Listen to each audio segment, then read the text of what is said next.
आपका QR code scan करके 3,000 रुपए की ठगी कर दी, आपको OTP स्कैम कर दिया कि आपके बैंक अकाउंट को इससे लिंक कर रहे हैं। आज की डेट में जो हिंदुस्तान के अंदर जो परसेंटेज ऑफ साइबर क्राइम है, उसमें से 80% साइबर क्राइम्स और फाइनेंशियल क्राइम, हमारी जो KYC इकोसिस्टम है वो ब्रोकन। आपने एक गरीब रिक्शे वाले को बोला, अरे भैया 1,000 रुपए लो, अपना आधार कार्ड की फोटोकॉपी दे दो, आपकी कोई लॉटरी निकली है, सरकार हमारे पे जासूसी कर लेगी, हम फिंगरप्रिंट क्यों लगाएं KYC के लिए, हमारा ये हो जाएगा। और वो सारे लोग जो US एम्बेसी में जाके 10 अंगुलियां लगाते हैं, बोलते हैं ताऊ मैं हर महीने 10,000 डाल दूंगा, अपना डेबिट कार्ड और चेकबुक मुझे दे दो। किसान 1,000 रुपए अकाउंट से निकाल रहा है, आप कर दीजिए ना। पर अगर किसान अपने अकाउंट से 40,000 रुपए निकाल रहा है तो करते आज तक नहीं निकाले, तो आप उसको फोन कर लो। आखिर कुछ तो सस्पिशन है। इजराइल की सबसे बड़ी साइबर की आप क्या जानते हैं? हम ये जानते हैं कि वर्ल्ड के सारे बेस्ट मैलवेयर, बेस्ट अटैक या ईरान की न्यूक्लियर थ्रेट को ठप कर देने की ताकत, किसी भी चीज को ऑटोमेटेड वेपन से इजराइल में बैठ के ईरान में साइंटिस्ट को या जनरल, वो इजराइल की ताकत। तो इजराइल अपनी साइबर सिक्योरिटी में ऑफेंसिव कैपेबिलिटी के लिए जाना जाता है। 40% पेटेंट 5G के चाइना के पास ब्रांच है, उसका नाम है ISPR services public. It is headed bye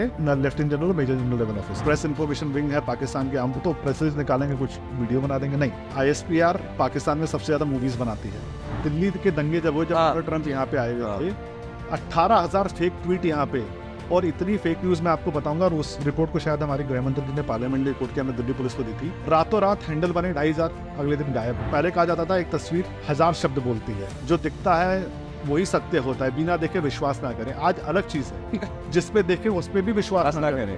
Bharat की बढ़ती हुई शक्ति, मोदी जी की बर्दाश्त हो रही है, न बर्दाश्त हो रही है, न हजम हो रही है।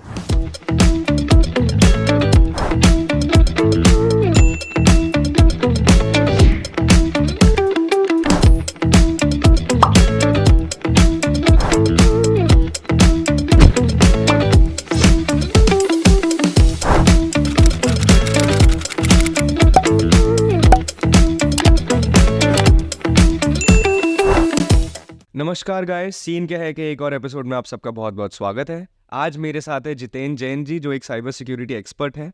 तो आज हम साइबर सिक्योरिटी की जो दुनिया है उसको और अच्छे से जानेंगे, उसके बारे में बात करेंगे, समझेंगे where is this headed and where is India headed along with it.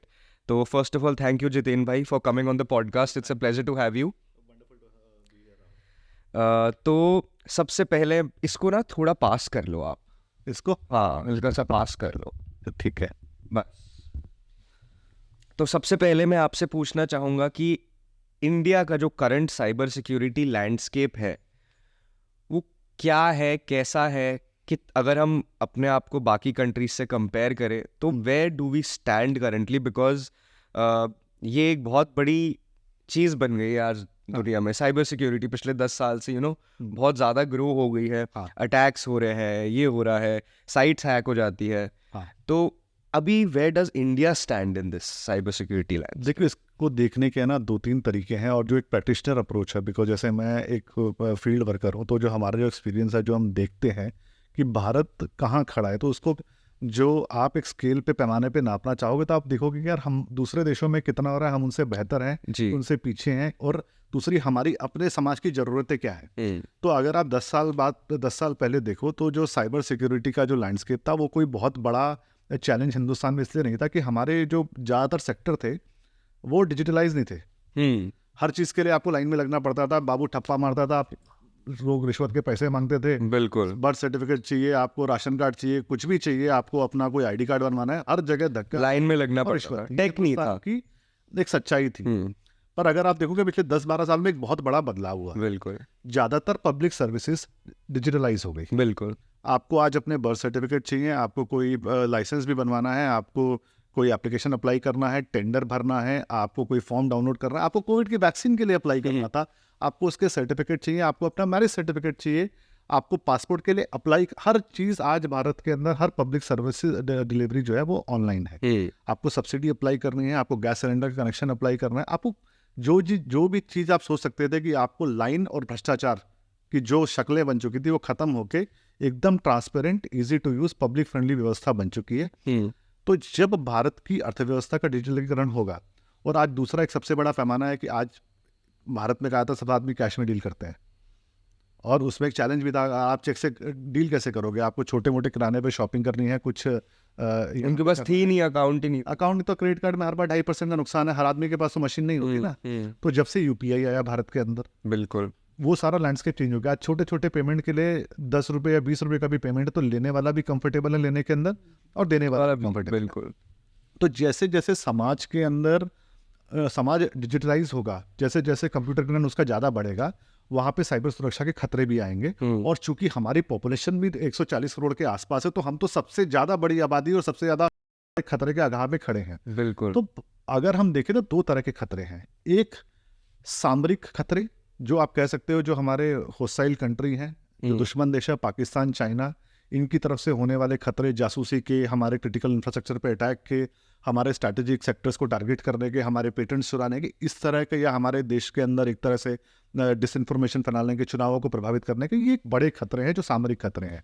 दूसरा छोटे साइबर क्राइम के खतरे हैं। चूंकि इतनी सारी चीज़ें डिजिटलाइज हो गई तो आज ये अगर हम सोचे कि 20 रुपए के पेमेंट या 40 रुपए का पेमेंट देके हम सड़क पे एक वेंडर से, गोलगप्पे वाले से भी हम यूपीआई कर पा रहे हैं, तो एक तो बहुत अच्छी बात है कि भारत की अर्थव्यवस्था पूरी तरह से एक तरह से मतलब क्यूआर कोड स्कैन के इजी टू यूज है, नॉर्मल इकोनॉमी। बिल्कुल। खतरा एक ये भी है कि जो 40 रुपए जो बेचारा गोलगप्पे वाला है, जो छोटा वहाँ पे इस तरह का वेंडर है, वो पढ़ा लिखा नहीं है, उसको साइबर सुरक्षा के बारे में इतना नहीं पता। और अगर उसके साथ कोई फ्रॉड होता है तो बहुत बड़ी समस्या है, क्योंकि जब पढ़े लिखे आदमी के साथ फ्रॉड होता है तो उसको पता है उसको पुलिस स्टेशन जाना है, उसको बैंक में कंप्लेंट फाइल करनी है, नहीं होगा तो लोकपाल के पास जाएगा, वो बैंक को चिट्ठी लिखेगा, उसको अपने कंप्लेंट को फॉलो अप करने का, लॉन्च करने का, अपने पैसे को निकलवाने के 100 तरीके व्यवस्था पता है। कोई बहुत बड़ा फ्रॉड हो जाए तो आप अपने किसी मित्र से फ़ोन कराएंगे, सिफारिश लगवाएंगे, आपके पास 100 तरीके हैं। मगर जब छोटे आदमी के साथ फ्रॉड होता है ना 2000 रुपए का, बहुत बड़ी बात है। पुलिस वाले को इंटरेस्ट है नहीं, वहाँ पे वो उसको कंप्लेंट लिखाना भी नहीं आता और उसको दुत्कार दिया जाता है। तो वो जो खतरा है कि छोटे आदमी के साथ जो छोटे फ्रॉड हो रहे हैं, ओटीपी फ्रॉड, आपके वॉलेट से 5000 रुपए चोरी हो गए, आपका क्यूआर कोड स्कैन करके 3000 रुपए की ठगी कर दी, आपको ओटीपी स्कैम कर दिया कि आपके बैंक अकाउंट को इससे लिंक कर रहे हैं। आज की डेट में जो हिंदुस्तान के अंदर जो परसेंटेज ऑफ साइबर क्राइम है, उसमें से 80% साइबर क्राइम्स और financial crimes and small crimes 5000 10,000 रुपये वॉलेट से निकाल लिए। तो जिसके 5000 10,000 रुपये चोरी हो रहे हैं, और हम लोग जो बड़ी बड़ी आप बैठकों के अंदर आप देखेंगे सम्मेलन हो रहे हैं, टीवी स्टूडियोज में डिस्कस हो रहा है, ये बैंक हैक हो गया, वो हो गया, ये सारे बड़े लोगों के, जो बड़े ड्राइंग रूम में बैठने वाले लोगों के जो नुकसान हो, उसके बारे में हम एलिट्स की चर्चा कर रहे हैं कि इनको कैसे बचाया जाए। Bank AI based fraud detection mechanism लगाए, बैंक को ये फॉलो करना है, AML गाइडलाइंस होगी। जो छोटा आदमी है जिसके 2,000 रुपये चोरी हो गए, आपके लिए वो 2,000 रुपये हो सकते हैं, उसके लिए हो सकता है उसके पूरे साल भर की 6-6 महीने की सेविंग हो, उसके लिए 40,000 रुपये उसकी अपनी बेटी की शादी का खर्चे में होने वाली सेविंग है। बिल्कुल, है ना। वो 40,000 रुपये बैंकों को लगता है छोटा अमाउंट, ऐसी कंप्लेंट कौन लिखेगा, पुलिस वालों को लगता है इसको इन्वेस्टिगेट करके क्या मिलेगा क्या देंगे और क्या खाएंगे खिलाएंगे वाली सिचुएशन है। तो हमें लगता है कि भारत में इस समय जो सबसे बड़ा उभरता हुआ खतरा है, हमारा जो अंतिम वर्ग पे जो व्यक्ति खड़ा है, जिसने सरकार पे अपनी ईमानदारी से भरोसा करके भारत की पूरी व्यवस्था को, स्पेशली डिमोनेटाइजेशन के बाद ऑनलाइन जाने में हेल्प करी, उसने मोबाइल चलाना सीखा, क्यूआर कोड से पेमेंट करना सीखा, यूपीआई में वो आया, उसने अपने जनधन के जो लाखों बैंक अकाउंट खुले, वो लोग जो अब इस फॉर्मल बैंकिंग सिस्टम में पहली बार आए हैं, जो पढ़े लिखे नहीं हैं, वो सबसे बड़े खतरे के आगाज पे खड़े, क्योंकि उनके पास ना तो साइबर सुरक्षा के बारे में इतनी जागरूकता है, जानकारी है, और जो हमारा रेगुलेटरी मैकेनिज्म है वो भी उनको इस समय मदद करने में अपने आप को सक्षम कर। तो ये जो खतरे हैं ये बहुत तेजी से बढ़ रहे हैं। तो हम दो चीज़ों पे चर्चा कर सकते हैं। एक, जो आम आदमी की जिंदगी में जो साइबर क्राइम के खतरे हैं वो, जिसमें भारत में इस समय बहुत बड़ा चैलेंज है। दूसरा, जो सामरिक खतरे हैं, हमारे क्रिटिकल गवर्नमेंट को, जो दूसरी गवर्नमेंट खतरे हैं, उसमें हम एक अलग विषय पे डिस्कशन कर सकते हैं। सेकंड फर्स्ट वाले पे हम बाद में आएंगे। पहले मैं, आपने भी ओटीपी वाले की बात करी। रिसेंटली मेरा बहुत अच्छा फ्रेंड है, साउथ एक्स में ही रहता है, उसके गार्ड के साथ ये चीज़ हुई। उसके अकाउंट में टोटल 40,000 रुपये पड़े हुए थे, वो सारे उड़ गए। वो कोई ओटीपी लिया, उसने दे भी दिया। होता कैसे, आप एक्सप्लेन करोगे? देखिए, आज क्या है कि आपको किसी का पेटीएम अकाउंट किसी साइट पर लिंक करना है, आप खाली मोबाइल नंबर डालो, आपको लिंक करने के लिए खाली ओटीपी चाहिए, ठीक है। आपको किसी का, अगर मान लीजिए कहीं से आपने किसी का फिशिंग करके आपने बैंकिंग पासवर्ड निकाल लिया या क्रेडिट कार्ड डिटेल निकाल लिए, क्रेडिट कार्ड डिटेल तो कई जगह कॉपी हो जाता है, तो पेमेंट करने के लिए ओटीपी चाहिए। अच्छा, इससे मैं आपको बताना चाहूँगा, हम लोग बहुत कहते हैं कि सारा फ्रॉड हिंदुस्तान में हो रहा है, पूरे वर्ल्ड में ये वो। आपको जान के आश्चर्य होगा कि जो हमारी सरकार ने एक बहुत अच्छी चीज़ करी पिछले 10 साल के अंदर, हमारे रेगुलेटर्स हैं, भारत शायद आज विश्व का इकलौता ऐसा देश है जहाँ पिछले 10 साल से किसी भी क्रेडिट कार्ड ट्रांजैक्शन के लिए, डेबिट कार्ड ट्रांजैक्शन के लिए जो आप करते हो, उसके लिए ओटीपी मैंडेटरी है।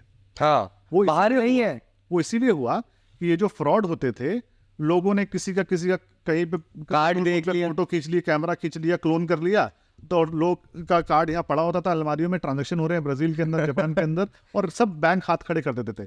तो आरबीआई ने ये बहुत अच्छा काम किया कि भारत के अंदर अगर किसी भी ऑनलाइन वेंडर या फिजिकल पीओएस मशीन के ऊपर कोई ट्रांजैक्शन अगर आप कर रहे हैं तो आप पिन डालिए या फिर आपको ओटीपी देना होगा।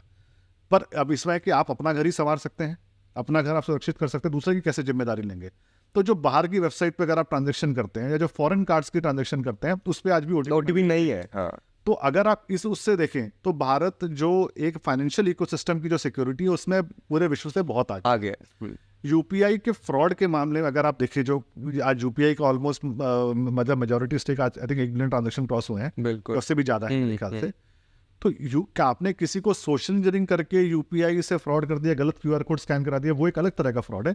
मगर कोई यूपीआई हैक हो गया, सिस्टम में किसी तरह की कमी आ गई या कोई गलत ट्रांजैक्शन हो गई, वो बिल्कुल नहीं है, नेग्लिजिबल केसेस है। बहुत कोई मतलब कोई एरर आया हो, कोई फ्रॉड का मतलब सिस्टम के अंदर फ्रॉड का केस नहीं है। लोगों को आपने बेवकूफ बना दिया वो अलग बात है, पर UPI as a ecosystem is completely secure. तो ये भारत के अंदर जिस तेजी से डिजिटलाइजेशन व्यवस्थाओं का हमारी जो डिजिटल पब्लिक इंफ्रास्ट्रक्चर है, उस डिजिटल पब्लिक इंफ्रास्ट्रक्चर में जो हमारा फाइनेंशियल इकोसिस्टम पूरा का पूरा एक तरह से ऑनलाइन गया है, भारत दुनिया के दूसरे देशों के मुकाबले में बहुत सुरक्षित रूप में खड़ा है। लोग कहने वाले कुछ भी कहें, आरोप कोई कुछ भी लगाता रहे, मगर अगर आप प्रमाण देखेंगे तो हमारी जो नई व्यवस्थाएं जो अब बनी हैं उसके अंदर किसी तरह का कोई बहुत बड़ा फ्रॉड हमें सामने नहीं दिखा है।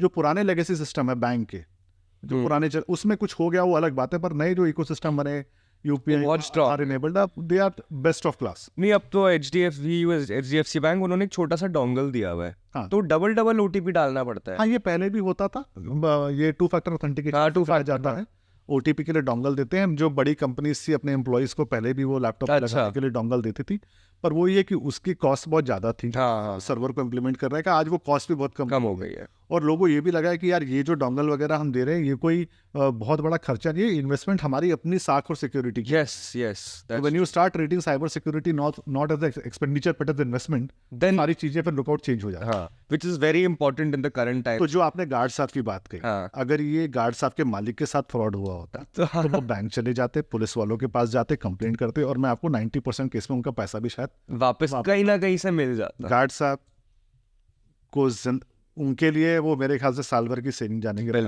बिल्कुल जो सदमा उसे लगेगा और लाचारी।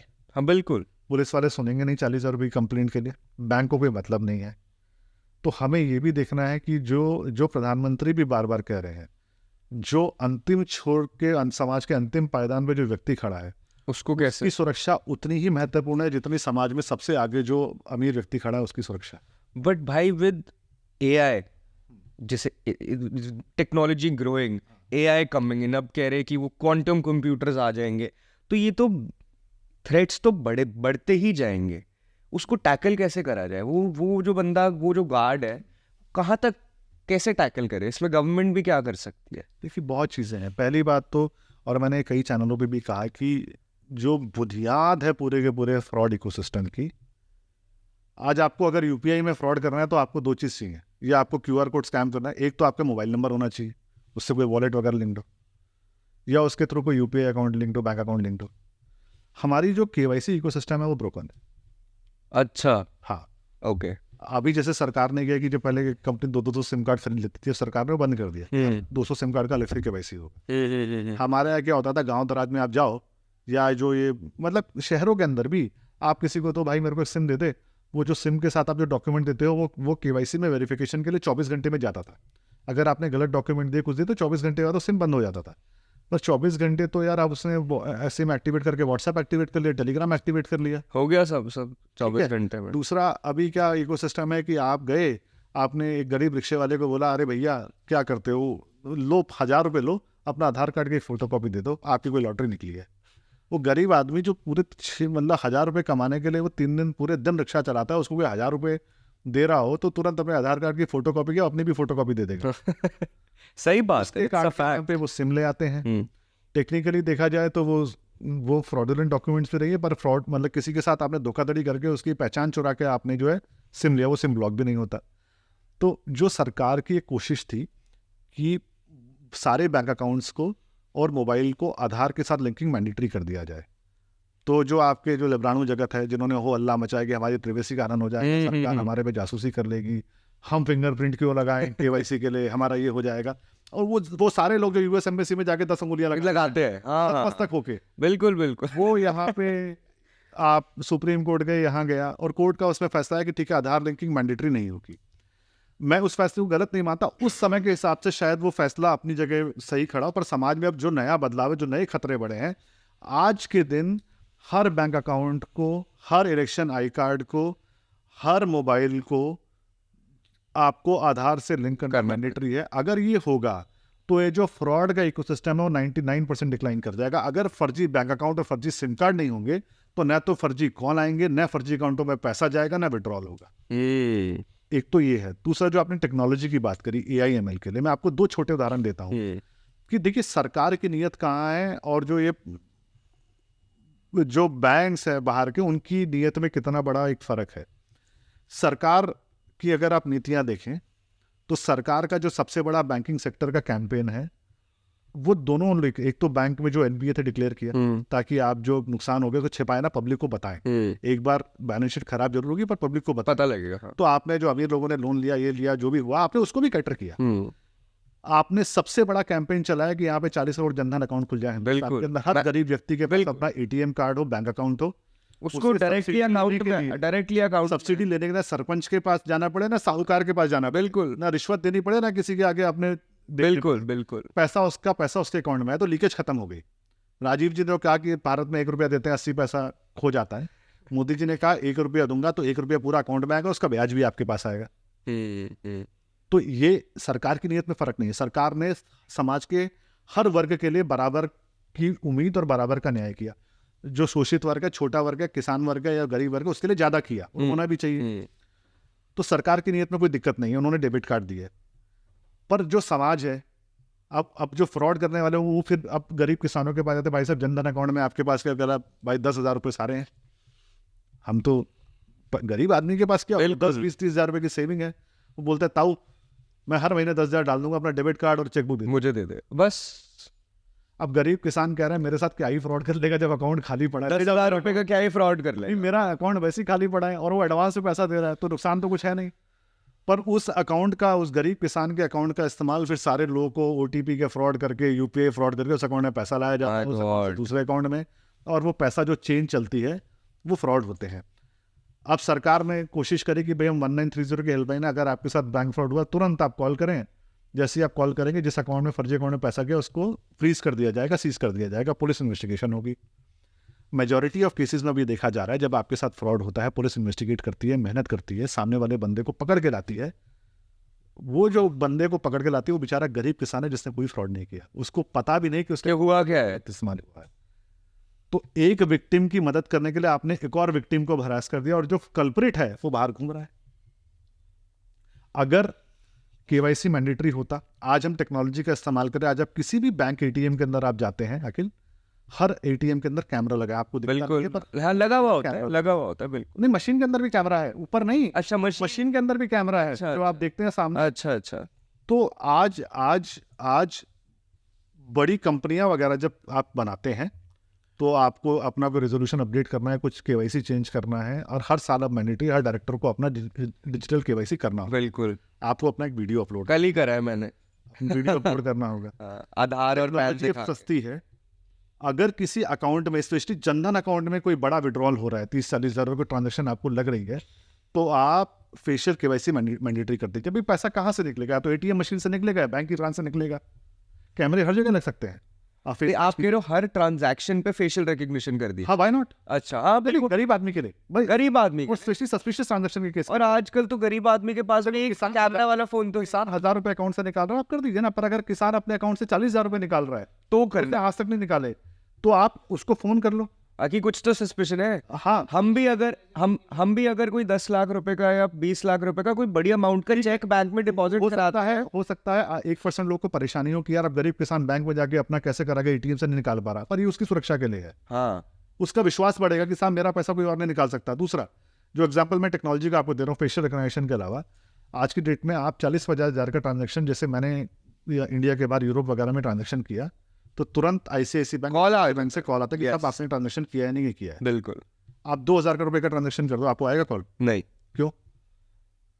उनको लगता है कि 40,000 50,000 रुपए सिग्निफिकेंट अमाउंट है। Yes. मेरे भाई, गरीब किसान के लिए 2,000 रुपए भी सिग्निफिकेंट सिग्निफिकेंट। अमाउंट है। टेक्नोलॉजी का इस्तेमाल, आप एक व्यक्ति की फाइनेंशियल हिस्ट्री, क्योंकि आज सारे अकाउंट पैन कार्ड से लिंक्ड है, हाँ हाँ आपको एक पैन का इनकम टैक्स, आपको पता है उसका फाइनेंशियल स्टेटस क्या है। हाँ स्पेशली अगर गरीब अकाउंट है, जनधन अकाउंट है, मान लीजिए किसी व्यक्ति के अकाउंट में पिछले 15 साल में मात्र 10,000 रुपए आए, 2 महीने में 10 लाख रुपए आ गए और आज वो 8 लाख रुपए विड्रॉल कर रहा है। तो सस्पिशियस है। तो ये एआई का इस्तेमाल इस तरह के कस्टमर स्पेसिफिक सस्पिशियस ट्रांजैक्शन या That's a customer good idea. Specific जो सिग्निफिकेंट अमाउंट है उसको आप निकाल सकते हैं। जरूरी नहीं आपके लिए 40,000 बड़ा अमाउंट है, मेरे लिए 30,000 बड़ा अमाउंट हो सकता है, किसान के लिए 10,000 बड़ा अमाउंट हो सकता है। तो टेक्नोलॉजी का इस्तेमाल हम इक्विटेबल जस्टिस के लिए और इक्विटेबल सिक्योरिटी के लिए भी कर सकते हैं। और ये छोटी चीजें हैं, ऐसा नहीं इसमें नई टेक्नोलॉजी चाहिए, ये एग्जिस्ट करता है पर नीयत नहीं है। नीयत क्या है? 40,000 के ऊपर जो सिग्निफिकेंट ट्रांजेक्शन होगी उसको कॉल जाएगा या 50,000 के ऊपर, ये हमको देखना है। तो इसमें प्राइवेट सेक्टर को गवर्नमेंट के साथ मिलके हाँ, और समाज को करना पड़े। समाज की भी गलती है। जो लोग ये कहते हैं कि आधार के लिंकिंग बैंक अकाउंट से नहीं होगी, उन 1 या 2% बेवकूफों के कारण 98% समाज अपनी सुरक्षा को खतरे पे नहीं लगा सकता। हाँ, नहीं, या तो वो 2% जिम्मेदारी लेगी जिसके साथ फ्रॉड होगा, आप पैसे दोगे। नहीं, वो तो आपने बिल्कुल सही बात बोली कि वो यूएस एम्बेसी जाके अपने 10 फिंगरप्रिंट अलग अलग जगह पे लगा देते हैं। फिंगरप्रिंट, चेहरा सब कहीं बोलेंगे, मतलब वहाँ पे कपड़े उतार के मशीन में स्कैन होना, उसके लिए भी बेइज्जती महसूस नहीं। हाँ और हिंदुस्तान में कोई थोड़ा सा पैट वैट करते तो बोलते हैं ये क्या हो रहा है, हमें लाइन में लगना पड़ रहा है। तो ये मुझे लगता है कि हमको ये भी देखना है कि हमारे के द्वारा उठाई गई छोटी सी तकलीफ अगर समाज को बहुत बड़ी सहूलियत देती तो हमें वो छोटी सी तकलीफ उठा लेनी चाहिए। बिल्कुल। जितेन भाई, अदर देन इंडिया और कंट्री से, जैसे आई मे बी रॉन्ग बट मैंने सुना है कि इसमें इजराइल और चाइना, ये कंट्रीज बहुत स्ट्रांग है साइबर सिक्योरिटी में। क्या ऐसा कर रहे हैं वो लोग जो उनको इतना ज़्यादा इसमें देखा जाता है? देखिए, हमारे यहाँ एक बड़ी इंटरेस्टिंग आपको चीज़ पता होनी चाहिए कि आज से 10 साल पहले एक साइबर सिक्योरिटी पॉलिसी आई थी। उसके हिसाब से विजन था कि भारत को अगले 5 साल में, ये 2000 मेरे ख्याल से 14 की बात है, हमको 5 लाख साइबर प्रोफेशनल्स की जरूरत होगी। अच्छा।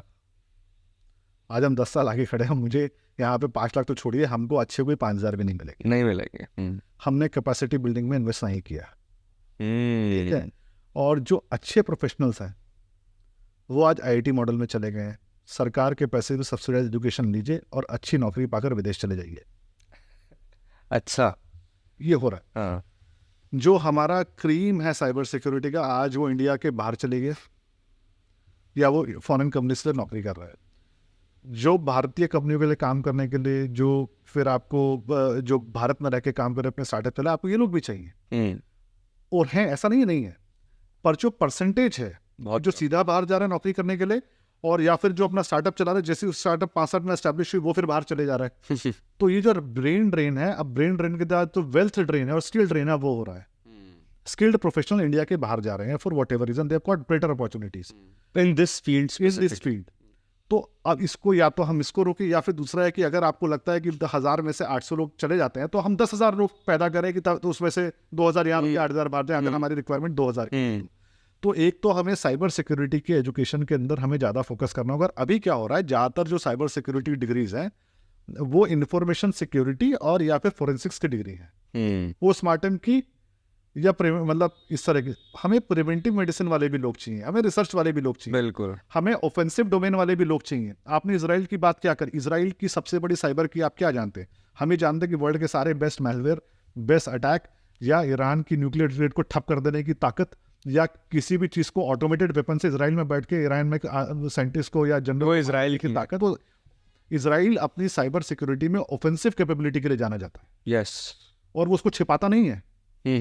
आज पेगासस के ऊपर इतनी बहस है, हम उसमें नहीं जाएंगे क्या है, मगर अगर आप उसकी कैपेबिलिटी देखें कि वो क्या कर सकता है, एक छोटा सा टूल बताएंगे आप थोड़ा डिटेल। पेगासस एक ऐसा मैलवेयर था। कोई भी आप किसी के फ़ोन में मैलवेयर वगैरह इंस्टॉल करते हैं तो उसके 2-3 तरीके हैं कि आप किसी तरह से उस व्यक्ति को ट्रिक करें कि वो किसी लिंक पे क्लिक कर दे या कोई ऐप इंस्टॉल कर ले, या किसी तरह आप उसके सिस्टम में वो मैलवेयर डाल पाए। ओके। पेगासस की ब्यूटी ये थी कि आपको ये एक 0 क्लिक टेक्नोलॉजी थी कि आपको कोई क्लिक करने की जरूरत नहीं है, कुछ इंटरेक्ट करने की जरूरत नहीं है। आपको एक व्हाट्सएप पे मिस कॉल आएगा, आप मिस कॉल बस मिस कॉल आएगा, आप उठाओ ना उठाओ, आपका फोन इन्फेक्ट हो जाए। वाह भाई, उठाने की भी जरूरत नहीं है। उसके बाद सारा फोन के मालिक वो है। जो फोन में आप अपना खुद नहीं कर सकते, वो फोन वो कर सकते हैं। आपकी फोन, वीडियो, SMS सब कुछ है। Oh my God. अब वो एक अलग बहस है कि भारत ने खरीदा नहीं खरीदा, वो अलग ही जाए। वर्ग है। हम उस भारत पे सरकार ने क्यों खरीदा, हम इस पे नहीं जाए। तो हमेशा ये कहते हैं वर्ल्ड की हर वो टेक्नोलॉजी, हर वो ऑफेंसिव टेक्नोलॉजी जो सरकार को मिल सकती है और समाज के किसी काम में, आतंकवादियों वो से होनी चाहिए। टेररिस्ट से लड़ने के काम आ सकती है, वो सरकार के साथ कैपेबिलिटी होनी चाहिए। बिल्कुल। आपका आरोप ये हो सकता है कि आपने उसका सही इस्तेमाल किया कि गलत इस्तेमाल किया, वो अलग बहस है। बट होनी और चाहिए। सरकार के पास टेक्नोलॉजी ही ना हो, हाँ। ये बेवकूफी वाले बड़े आर्गुमेंट है। आप किसी को ये कहें कि भारत किसी सैनिक के पास बंदूक नहीं होनी चाहिए, वो किसी को मारने का नहीं, बंदूक तो होनी ही चाहिए, वर्ल्ड की बेस्ट बंदूक होनी चाहिए, बट उसको सही तरीके से इस्तेमाल हो, उसके ऊपर आप बहस हो सकती है। तो उससे क्या हुआ, इजराइल, आज वो इजरायली कंपनी थी, इजराइल के अंदर ये कल्चर ये है कि हर आदमी को अपनी जिंदगी में 2 साल डिफेंस की ट्रेनिंग करनी है। बिल्कुल। अब उसमें फिर लोग बहस कर सकते हैं, पर जब आप डिफेंस की ट्रेनिंग करते हैं, सर फौज में जाते हैं, तो आपके में देश के प्रति देशभक्ति आती है। देशभक्ति, अपने अपने समाज के प्रतीकों के लिए, हमारे समाज के लिए और देश के लिए चिंतन पैदा होता है, देश बिल्कुल। के लिए आत्मीयता आती है, बलिदान देने की ताकत आती है, और जो सिक्योरिटी माइंडसेट है वो आ जाता खतरे से लड़ने का, वो इनबॉर्न ट्रेनिंग आती है। वही समाज बाद में जाके अपने साइबर सिक्योरिटी के स्टार्टअप बनाते हैं। तो सिक्योरिटी का जो कल्चर है वो इनकलकेट होता जा रहा है, वो इनबिल्ट होता है। हाँ। इसीलिए आप देखेंगे वर्ल्ड के हर, और जिस समाज ने सबसे ज्यादा सहा हो, हॉलोकॉस्ट देखो, अपने समाज के सर्वाइवल की लड़ाई लड़ी हो, वो समाज ने इतनी ताकत पैदा करी कि हमें वो दोबारा वो दिन ना देखने पड़े। इसलिए उन्होंने मेहनत भी दुगनी करी, ईमानदारी से करी, अपने समाज को पढ़ाया, मैंडेटरी एजुकेशन दी, रिसर्च में डाला, फौज में मैंडेटरी सर्व कराया। अगर आज भारत के जितने साइबर सिक्योरिटी के प्रोफेशनल हैं, अगर उनको सबको 2 साल फौज की ट्रेनिंग मैंडेटरी हो, तो मैं दावे के साथ कहता हूँ 90% लोग हिंदुस्तान छोड़ के नहीं जाएंगे। वो यहीं पे जीना, यहीं पे कमाना, यहीं पे लड़ना मरना पसंद करें। बिल्कुल। अपने देश के प्रति प्यार बढ़ता है। बिल्कुल। तो इजराइल की ताकत ऑफेंसिव के अंदर है, और भारत के अंदर हमने ऑफेंसिव कैपेसिटी के अंदर एजुकेशन के लिए हमने फोकस नहीं किया। मेरी नॉलेज में अभी कोई ऐसी कोई डिग्री नहीं है जो ऑफेंसिव कैपेबिलिटीज के लिए, ऑफेंसिव ट्रेनिंग के लिए साइबर में कर रही हो। वो सब इंफॉर्मेशन सिक्योरिटी, फॉरेंसिक्स वगैरह के अंदर है, दुनिया भर के इंस्टीट्यूट खुल गए हैं। तो एक तो हमें वो देखना है। दूसरा, अब आप यूएस के एग्जाम्पल लें, जैसे आपने बोला, यूएस के अंदर सिक्योरिटी में इन्वेस्टमेंट सबसे ज़्यादा रहा। ज़्यादातर बड़ी कंपनियां, गूगल, माइक्रोसॉफ्ट, सारे यूएस बेस्ड कंपनीज, उनके पास फर्स्ट मोवर एडवांटेज भी, बिल्कुल। पैसा भी बहुत है, बेस्ट इंस्टीट्यूशन उनके पास है, और जो वहाँ पे पढ़ता है वो वहीं पे काम करता है, वो तो उससे बेटर कहीं जाएगा नहीं। बिल्कुल। और हमारे लोग भी यहाँ से वहाँ जाते हैं, पढ़ते हैं, वहीं बस जाते हैं। तो यूएस, क्योंकि उनके पास फर्स्ट मोवर एडवांटेज है, उनसे आज तुलना करना मेरे ख्याल से कोई इतना वो नहीं है कि हमें उस वहाँ पे पहुँचना है। इट्स एन आइडियल स्टेट जहाँ पे हमें जाना है। चाइना की अगर आप बात करें, हाँ, वो हमारे लिए एक इंस्पिरेशन है। इंस्पिरेशन इस सेंस के अंदर है कि वो 10 साल पहले साइबर सिक्योरिटी में नकारे थे। अच्छा। हाँ, लोगों को इंग्लिश बोलनी नहीं आती थी। उन्होंने सबसे पहला इन्वेस्टमेंट किया कि जो टेक्निकल लोग हैं वो इंग्लिश सीखे, ताकि कंप्यूटर के कोड ये सब वो समझ सके। हाँ। एक, अपने समाज को उन्होंने आईटी की तरफ जाने के लिए प्रेरित किया।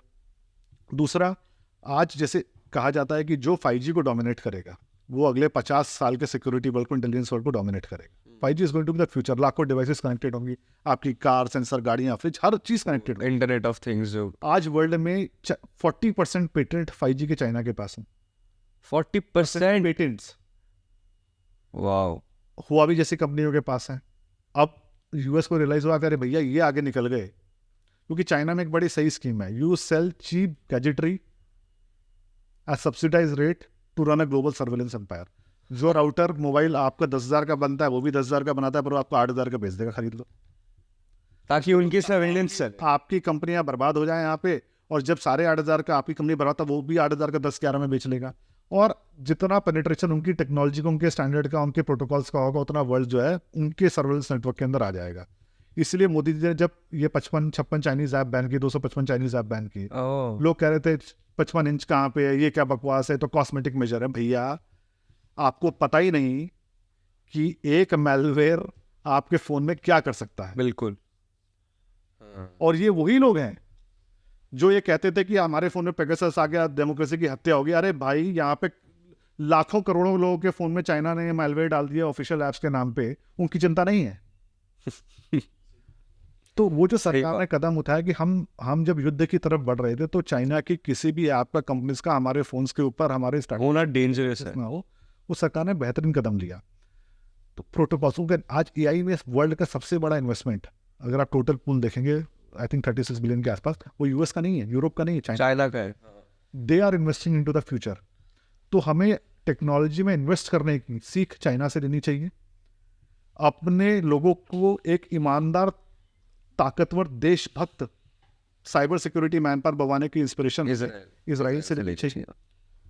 दूसरा, पाकिस्तान से भी हमें कुछ सीखना है। जब खाने के लाले पड़े हो, हर जगह भीख मांग के कटोरा लाया जाए, तब भी जब वो जो कि फौज जगह की टैंकों में तेल नहीं है, तब भी कुछ ना कर सको तो इन्फॉर्मेशन वॉरफेयर, प्रोपेगेंडा ही कर लो, फेक न्यूज़ प्लांट करो, दूसरे देश के समाज में दंगे भड़काओ, लोगों को आपस में लड़वाओ।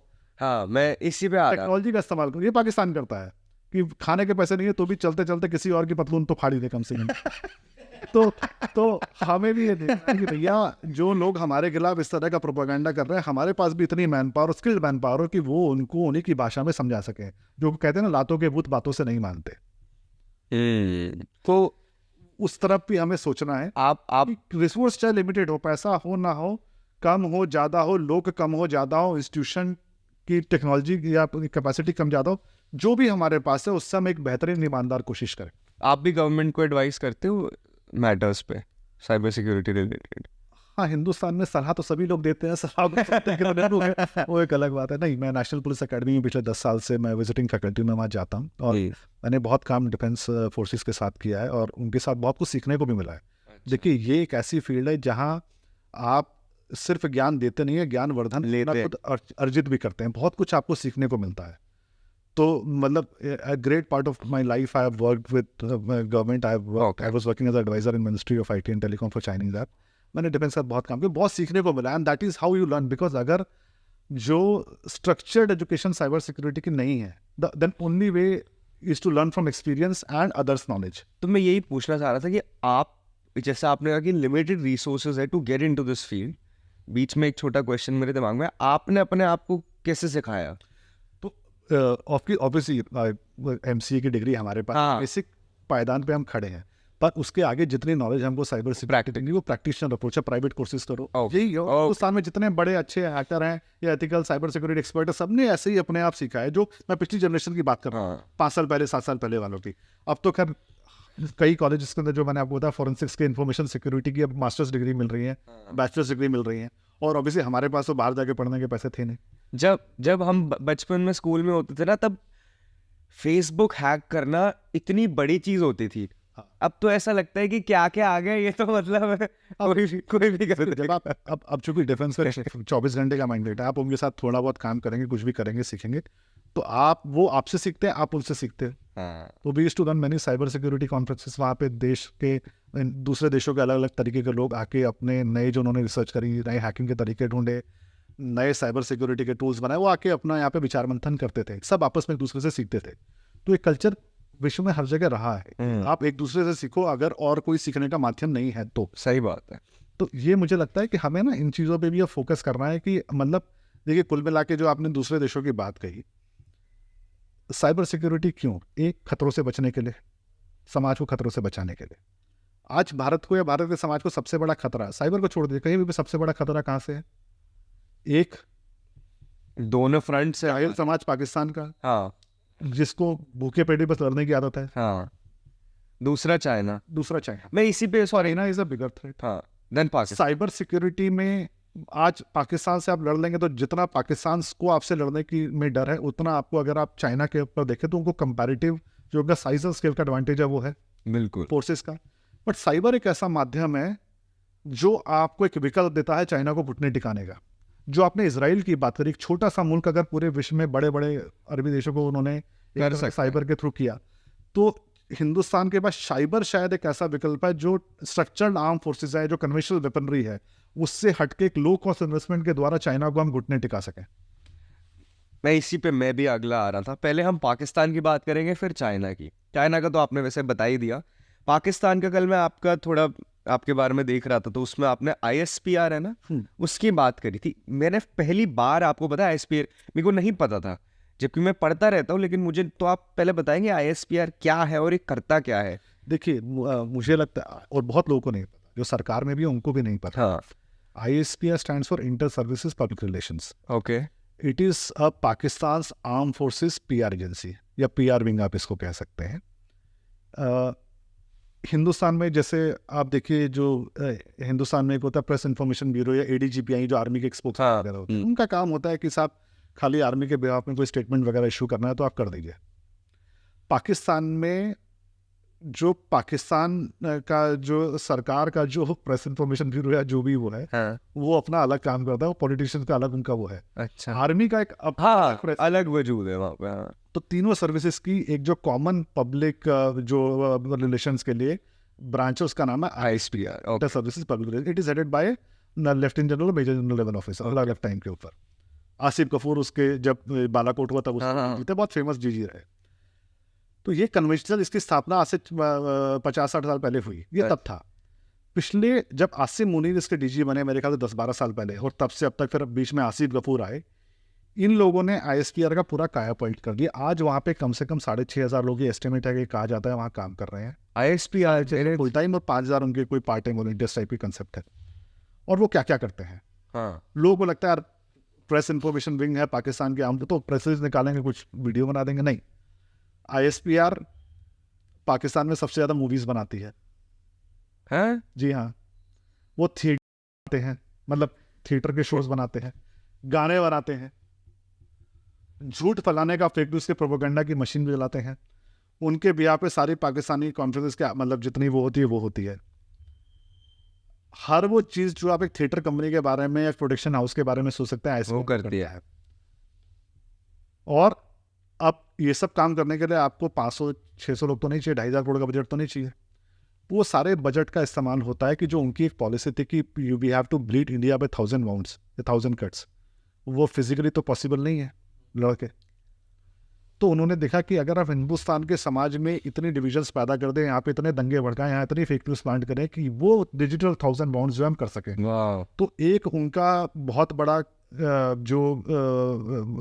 जो स्टेटेड ऑब्जेक्टिव है वो है कि भाई हमको इंडिया के खिलाफ प्रोपेगेंडा करना है। जैसे यहाँ पे हार्मनी खराब करनी है कि इंडियन मुस्लिम एक डेंजर पूरे पाकिस्तान से ट्रेंड कराया जा रहा है, पिछले 4 साल से वो ट्रेंड हो रहा है, हाँ, कोविड के टाइम से। उसमें आप देखेंगे कि भाई कोई हिंदुस्तान में छोटा मोटा इंसिडेंट हो गया, किसी ने किसी मुसलमानों को गाली दे दिया, किसी मुस्लिम स्ट्रीट वेंडर को अंदर कॉलोनी में नहीं आने दिया, कोई इंसिडेंट गलत हुआ होगा, उसको वो 3-3 साल तक हर जगह एम्पलीफाई कराते रहेंगे, डेट बदल के कल ही हुआ है, कल ही हुआ है, कल ही हुआ है। कोविड के अंदर हमारी एक रिपोर्ट थी, जब हमने उसे इन्वेस्टिगेशन करी, टिकटॉक के ऊपर 5,500 से 6,000 वीडियो हाँ, मुसलमानों को भड़काने के लिए, अगर आप वजू नहीं करेंगे, मस्जिद नहीं जाएंगे तो इस्लाम माफ़ नहीं करेगा, कोई कोविड की गाइडलाइन मन माने, मस्जिद जाना ज़्यादा जरूरी है, अल्लाह ने हमको बनाया है। भारत का में जब लॉकडाउन लगा, देखिए एक आपको एक जो कोविड का वायरस उससे बचाने के लिए बहुत जरूरत है, दूसरा एक इकोनॉमिक मेल्टडाउन भी ना हो, बिकॉज एक बहुत बड़ी इकोनॉमिक कॉस्ट है। अगर लॉकडाउन फेल हो जाएगा तो इतनी बड़ी जो इकोनॉमिक कॉस्ट आपने उसकी दी है, बिल्कुल, उसके बाद भी अगर आप अपने लोगों को वायरस के इन्फेक्शन से नहीं बचा पाए तो पूरी व्यवस्था कोलैप्स कर जाएगी। बिल्कुल, तो पाकिस्तान चाहता था भारत के अंदर लॉकडाउन फेल हो, इसलिए इतने प्रोपेगेंडा वीडियोस बनाए गए, उनको मिडिल ईस्ट के कंट्रीज में, ओमान, सऊदी, पता नहीं कहाँ का शूट किया गया, और बाद में हिंदी में डबिंग, उर्दू में डबिंग उसकी करी गई। यहाँ के और यहाँ का मुसलमान इनके प्रोपेगेंडा में फंसता नहीं है, पर उनको भड़काने के लिए कि आपको वजू करना है, हाथ धोने, आपको जाना है, आपको मस्जिद जाना है, आपको कोई कोविड गाइडलाइन फॉलो नहीं करनी है। और उसके बाद यहाँ पे भी कुछ छोटे मोटे इंसिडेंट होते हैं, पर उसको एम्पलीफाई किया गया यहाँ के मुस्लिम समाज को भड़काने के लिए। तो जब आप ऐसा करोगे तो जो दूसरा समाज है उसको लगता है मुसलमान भारत में कोविड का लॉकडाउन नहीं मान रहे, एक के चक्कर में लॉकडाउन फेल हो रहा है, और आप वहाँ के मुसलमान हमारे यहाँ के अपने लोगों को गाली देना शुरू करते हैं, और हमारे यहाँ के लोगों को लगता है मुसलमानों को यार हम तो पूरा आपका साथ दे रहे हैं और आप फिर भी हमें गाली दे रहे हो, तो फिर वो दोबारा गाली देते हैं। तो जो लोग आपस में चुपचाप मजे से मिल बांट कर बैठे थे, उसमें उन्होंने चिंगारी लगा आग लगाई, बारूद फेंका और वहां से गायब हो गए। और उसके बाद यहाँ पे हिंदू मुस्लिम आपस में एक दूसरे के खिलाफ, ये भी नू के टाइम में तो एक वीडियो वायरल हुई थी ना, वो छोड़िए आप, दिल्ली के दंगे जब हुए, जब ट्रम्प यहाँ पे आए हुए थे, 18,000 फेक ट्वीट यहाँ पे, और इतनी फेक न्यूज मैं आपको बताऊंगा, और उस रिपोर्ट को शायद हमारी गृह मंत्री जी ने पार्लियामेंट्री कोर्ट के हमने दिल्ली पुलिस को दी थी। रातों रात हैंडल बने 2,500, अगले दिन गायब। वो 2,500 हैंडल कर क्या रहे थे कि गोकलपुरी में 56 मुस्लिम महिलाओं को किडनैप कर लिया गया है, RSS वाले बम बंदूक लेके घूम रहे हैं, और जो राइट विंग के जो ग्रुप थे उनमें फैलाया जा रहा है मुसलमानों ने बंदूकें मंगा ली है, एक सुसाइड बम्बर। ओह माय गॉड, पूरी फेक न्यूज। अफगानिस्तान के सुसाइड बम्बर का वीडियो बता रहे गोकलपुरी में मिला, तो ये जो पैलेस्टीन के बच्चों की फोटोज थी उनको बताया जा रहा है गोकलपुरी की फोटोज हैं। बांग्लादेश में जो दंगे हुए उनकी फोटो को बताया जा रहा है भजनपुरा के अंदर पुलिस वाले लाठीचार्ज कर रहे हैं। कश्मीर में एक वीडियो था कि वहां के पुलिस वालों ने जलते हुए घर के अंदर से दुष्ट लोगों को निकाला आग से बचाने के लिए, उस वीडियो को रिवर्स चला के बोला कि पुलिस वाले आग में लोगों को फेंक रहे हैं दिल्ली के अंदर। तो दंगे हुए, लोग मरे, लोगों की साइकोलॉजी पे इम्पैक्ट आता है जब आपको पता चलेगा कि दंगों में के सामने वाले लोगों ने बंदूक और हथियार, तो आप भी उठाओ, आप ही लेके आए। बिल्कुल। ये सारे फेक न्यूज और वहाँ के वेरीफाइड हैंडल, रहमान मलिक जैसे लोग जो वहाँ के पुराने गृह मंत्री, ये सारे वो उसको फैला रहे थे। और ये जो सारी अनपढ़ जाहिल कौम है जिसको एक ढंग से 10 लाइन के पढ़े लिखे तो है नहीं, 2 लाइन का ट्वीट टाइप करना आता नहीं, तो ये सब बना बना के टेम्पलेट कौन देता है? ये काम है ISPR का। ये ISPR आपके यहाँ पे करता है। ये बम बारूद पटाखे डिजिटल रूप में यहाँ पे फेंकते हैं। दूसरा, जैसे बालाकोट हुआ, आपने वहां जाके ठोका इनके ठिकानों को, हाँ अगले दिन से जो आप पूरा प्रोपेगेंडा देखे, कुछ नहीं हुआ, 4 पेड़ गिरे हैं, हाँ, कुछ हुआ ही नहीं। हाँ हाँ हाँ, बहुत फैलाया गया था 6 जहाज मार दिए, हमारे ये शाहीनों ने ये कर दिया। हाँ, हुआ था, मेरे को याद है बिल्कुल। तो ISPR का जो एक बहुत बड़ी ताकत है, वो ताकत ये भी है कि वो एक झूठ को 100 बार बोलते हैं, क्योंकि उन्हें पता है कि 100 झूठ एक सच बनाते हैं। बिल्कुल ये कहावत है। बिल्कुल। इसलिए वो एक झूठ को 100 बार, 1000 बार पूरे विश्वास के साथ, ताकत के साथ बार बार बोलने की जो ताकत है, जो कैपेबिलिटी, वो ISPR की है। तो फेक, जैसे यहाँ पे जब वो उस दिन श्रीनगर पे एयर स्ट्राइक हुई, तो अभिनंदन को जब वहाँ किया गया, तो उन्होंने जितने हिंदुस्तान के एयर क्रैश के वीडियो हैं, कोई एक एयर शो में हुआ था, अब नॉर्थ ईस्ट में एकदम एक पुराने गिरे होंगे, जितने पुराने वीडियो तो सब निकाल निकाल के सुबह से डाल रहे थे, हिंदुस्तान के अपने इतने जहाज चुरा रही है। बाद में अपने हिंदुस्तान के 2 पायलट पकड़ लिए हैं। बाद में जब पता चला कि पायलट एक ही है, तो पलट के बोले काउंटिंग मिस्टेक थी। तो जो लोग 2, 1 और 2 की काउंटिंग नहीं कर सकते, वो लोग इतना बड़ा प्रोपेगेंडा चला रहे हैं। क्या इंडिया में भी ऐसी कोई एजेंसी है? नहीं, मेरे नॉलेज में नहीं कि हम लोग इस तरह के दुश्मने में कभी हम लोग विश्वास नहीं करें। हम लोग सच बोलने वाले, हम लोग देखिए, ये छीटाकशी एक्चुअली इंडिया को जरूरत नहीं है ना ये कर। अब जरूरत है। अब जरूरत, अब ये लोग क्या कर रहे हैं, ये खाली अपने यहाँ पे ऑपरेट नहीं कर रहे। ये नेपाल में आपके खिलाफ लोगों को भड़का रहे हैं, ये मालदीव में आपके खिलाफ लोगों को भड़का रहे हैं, ये चाइना से मदद ले रहे हैं, ओके ओके, ये नेपाल में आपके खिलाफ लोगों को भड़का रहे हैं, बांग्लादेश में आपके खिलाफ लोगों को भड़का रहे हैं। अब जैसे राम मंदिर बना, आपने बताया, तो पूरे वर्ल्ड में हर जगह ट्वीट डाल रहे हैं कि जी 300 साल पुरानी मस्जिद तोड़ के मंदिर बना रहे हैं, पर ये कोई नहीं बता रहा कि वो उससे पहले वहां पे मैं क्या था। शॉक्ड था। आप तो दुबई में, वहां पे जितने अल जजीरा टाइम्स जितने थे ना, हाँ। I was shocked. जितने अमेरिका के न्यूज चैनल थे, सब पे लिखा हुआ था हिंदूज ब्रोक डाउन इसलिए है 500 ईयर ओल्ड मस्जिद। अरे यार, तो ISPR का काम ये भी है कि वो all paid sponsored holiday trip भी कराते हैं। तो अगर मान लीजिए कोई एक पाकिस्तानी जनरल का बच्चा ऑक्सफोर्ड वगैरह में पढ़ रहा है, वो आजकल अपनी पूरी क्लास को पाकिस्तान स्टडी टूर पे लेके आता है, उसको बढ़िया VIP प्राइवेट जेट्स के अंदर घुमाया जाता है, पूरा दिखाया जाता है पाकिस्तान कितना बड़ा शांति प्रिय मुल्क है और कितनी यहाँ पे डेवलपमेंट है, क्या है। तो और फिर वो लोग वहाँ जाके इस तरह का प्रोपेगेंडा करते हैं। तो और धीरे धीरे देखिए, एक आदमी के सामने जब आप 100 बार झूठ बोलेंगे, वो उस झूठ को सच समझने लगता है। तो ये ISPR की बहुत बड़ी ताकत है कि जो स्पेशली फॉरेन थिंक टैंक्स है, वहाँ पे आप फेक न्यूज़ प्लांट करो, वहाँ पे एक गलत नैरेटिव सेट करो।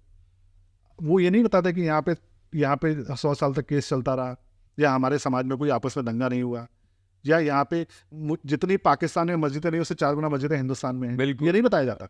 बिल्कुल, पाकिस्तान से ज़्यादा मुसलमान हिंदुस्तान में, ये सब नहीं बताया जाता।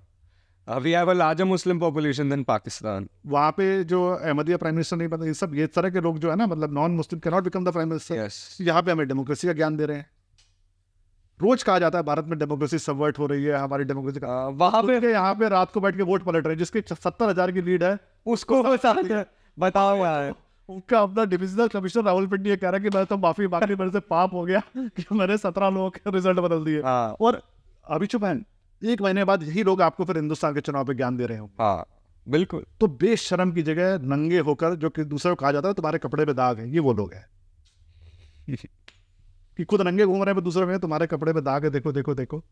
तो ये पत्थर फेंकने वाले, तो इसीलिए कहा जाता है कि पर अब हमें इसकी भी जरूरत है।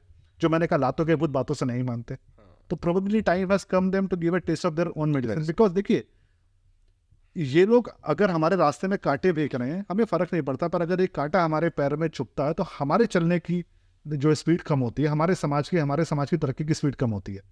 दिल्ली में इन्होंने दंगे भड़काए, हमारे समाज के कई लोगों का नुकसान हुआ। बिल्कुल। तो मुझे लगता है कि एक बार जवाब जो है इनको इनकी भाषा में देना चाहिए, इसके लिए हमें इसकी भी जरूरत है। और दूसरा क्या है, क्योंकि भिखारी हैं, तो अब एक नया मॉडल आजकल देखने में आ रहा है। चाइना से फंडिंग आती है, चाइना से टेक्नोलॉजी आती है, उनके पास, चाइना के पास हिंदुस्तान के समाज की समझ नहीं है, लैंग्वेज बैरियर है, उनसे पैसा और सामान लेके ये लोग अब चाइना के बिहार पे प्रोपेगेंडा। अगर आपने देखा हो गलवान के अंदर सारे जो प्रो चाइना ट्वीट तो पाकिस्तानी डाल रहे थे, हाँ हाँ हाँ है ना। उल्ला की शादी में अब्दुल्ला में ये वाली सिचुएशन है, वो आ रही है। तो फेक हैंडल चाइना के नाम पे बनाएंगे, तो Pakistan is in working in collaboration with China. So ISPR is now finding lot of resonance with the Chinese partners there.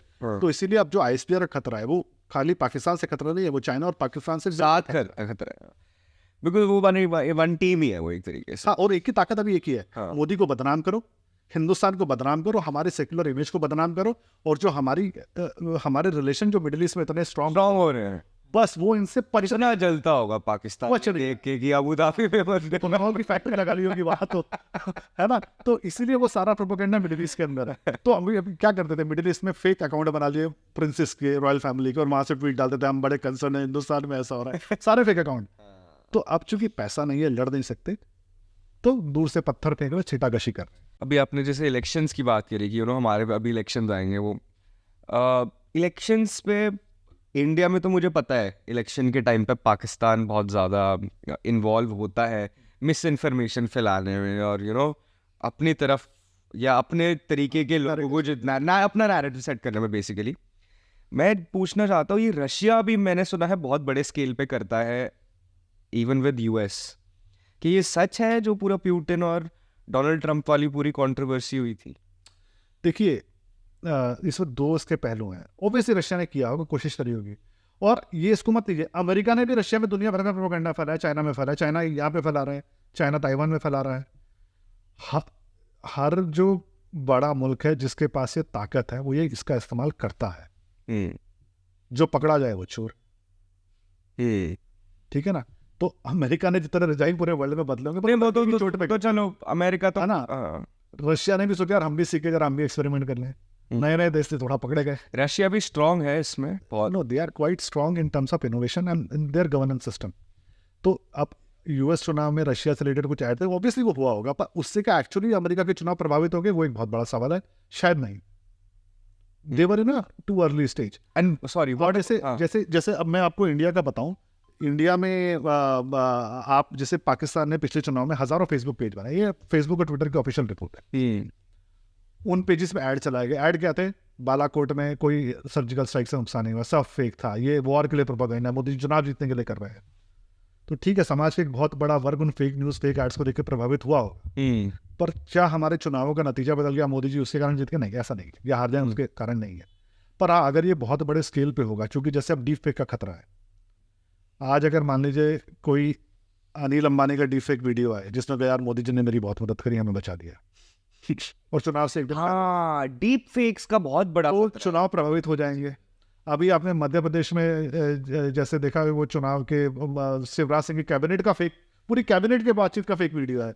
अरे कांग्रेस आएगी तो सच में सब्सिडी दे देगी, हमने तो ऐसे नहीं दिए, सब फेक प्रोपेगेंडा। तो एक जो अब नया जो दौर आ रहा है जिसमें डीप फेक के अंदर सच और झूठ में कोई भी फर्क नहीं है, खत्म हो जाएगा। आप मान के चलिए ISPR तो उसका इस्तेमाल करेगा।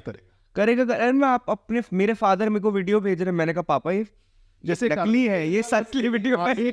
आज से 5 साल पहले जब हमने एक डीप फेक के ऊपर प्रेजेंटेशन MHA में दी, मैंने एक अरविंद केजरीवाल का वीडियो दिखाया था जिसमें अरविंद कह रहे हैं यार आप आम आदमी को पार्टी को वोट दो ना, तो पर कांग्रेस को दे देना। वो फेक वीडियो है।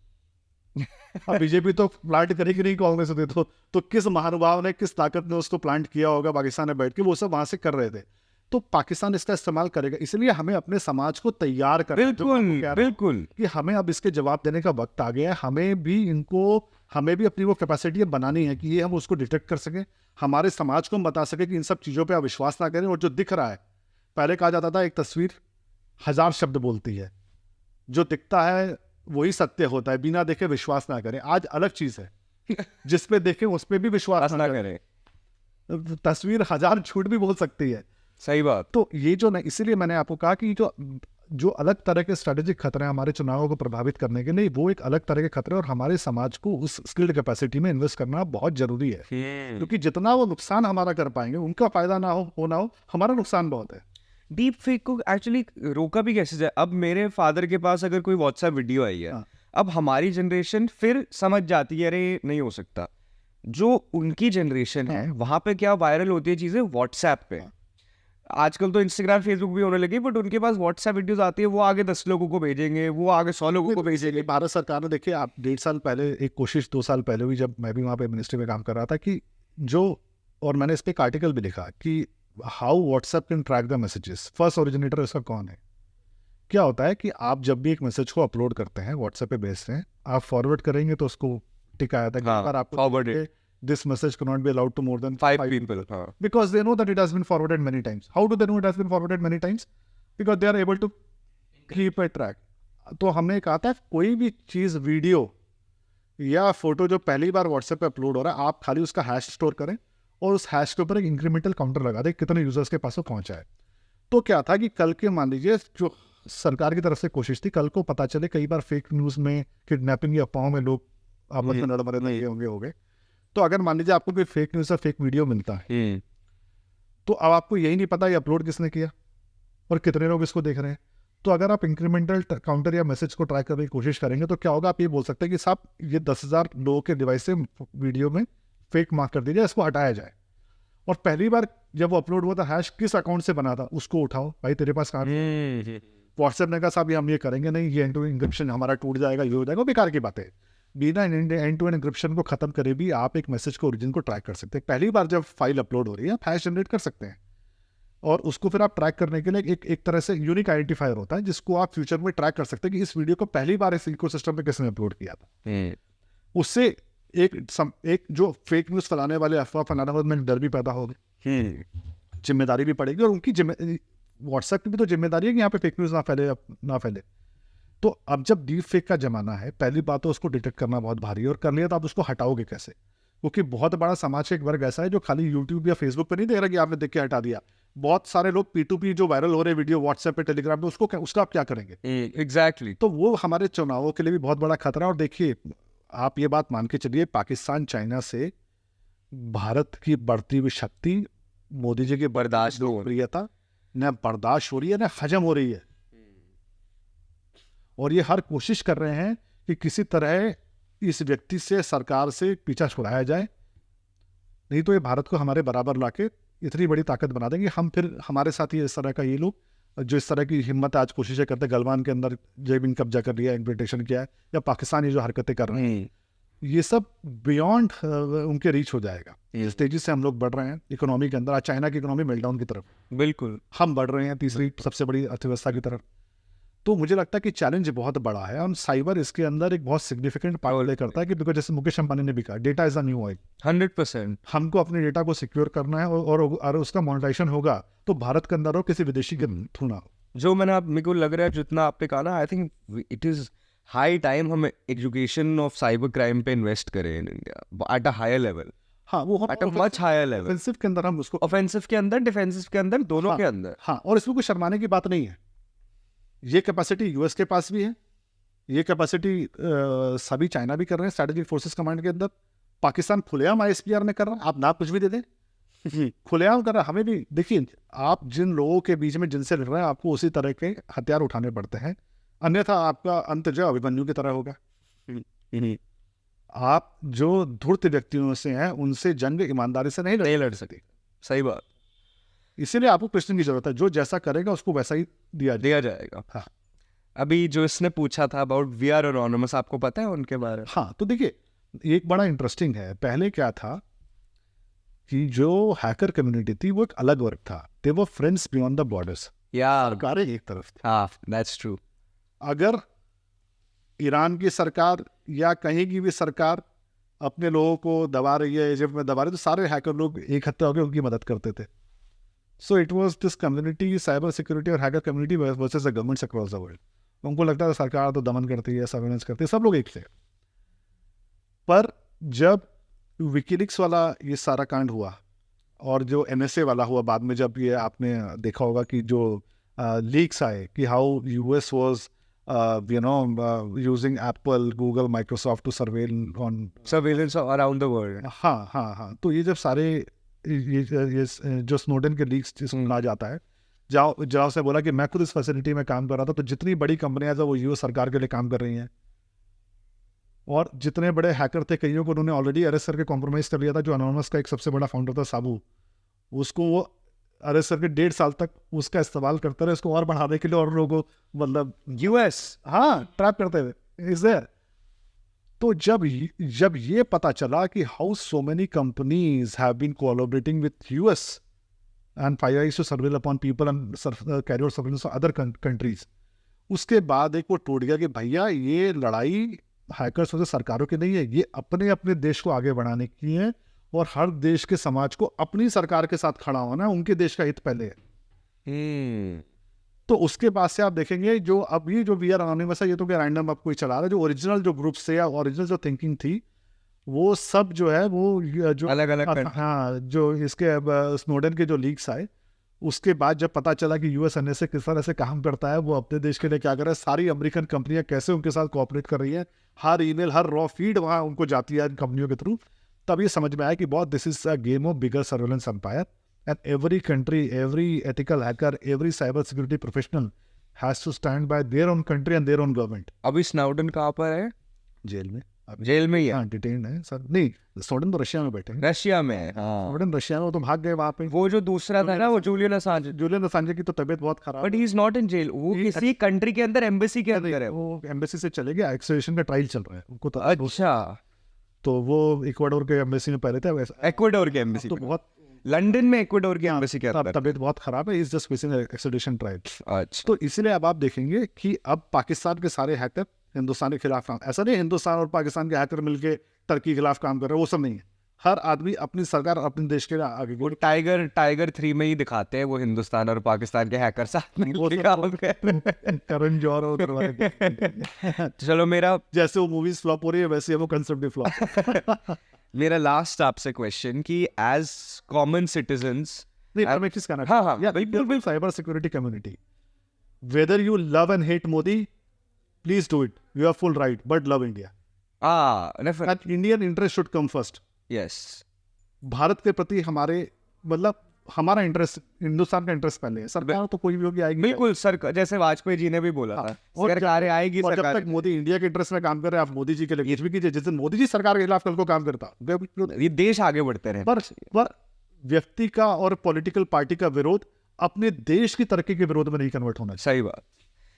तो मेरा आखिरी आपसे सवाल है कि अस एज कॉमन सिटीजन्स और business owners, what can we do, जो ये लोग देख भी रहे हैं, to protect ourselves in our daily lives from such crimes with the resources that we already have? देखिए इसमें दो चीजें, एक तो आप खुद क्या कर सकते हैं, और फिर आप कहते हैं सरकार हमारे लिए कुछ करे, उसकी वो तो है ना सेकंड तो टॉपिक। पहला, अगर सरकार आपके लिए कुछ करे तो उसमें टांग अड़ाना है, हाँ, ठीक है ना। सही बात। अगर सरकार कहती है कि भाई आधार लिंकिंग मैंडेटरी है, तो वहां पे हगे ना, हिंदुस्तान मतलब सीधी बात भाषा के अंदर है, वो होने दे, आपकी सुरक्षा के लिए है।